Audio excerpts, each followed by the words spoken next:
Russian Foreign Minister Sergei Lavrov chaired a meeting of the United Nations Security Council on Monday, which meant the representative of a country accused of violating the UN Charter and brutally invading its neighbor was given a platform to warn that the values of the world body were under threat.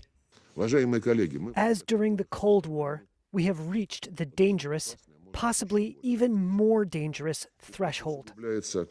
Russia is a permanent member of the Security Council, which has a rotating monthly presidency.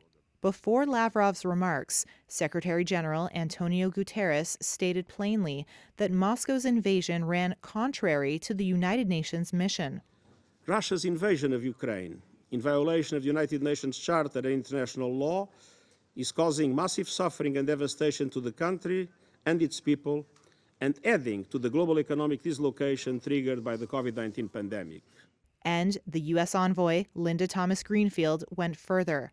Our hypocritical convener today, Russia, invaded its neighbor, Ukraine, and struck at the heart of the UN Charter. Thomas-Greenfield also accused Russia of violating international law by wrongfully detaining Americans, calling for the release of Wall Street Journal reporter Evan Gershkovich and ex-Marine Paul Whelan. Whelan's sister, Elizabeth, was in the chamber on Monday. And I want Minister Lavrov to look into her eyes and see her suffering. I want you to see what it's like to miss your brother for 4 years. I'm calling on you right now to release Paul Whelan, Evan Gershkovich, immediately, to let Paul and Evan come home, and to cease this barbaric practice once and for all. Before the meeting, Elizabeth Whelan accused Russia of arbitrarily detaining Americans as bargaining chips with the U.S. This is not the work of a mature and responsible nation. It is the action of a terrorist state. In addition to the U.S., a string of Security Council members, including France and Britain, condemned Russia for its war on Ukraine.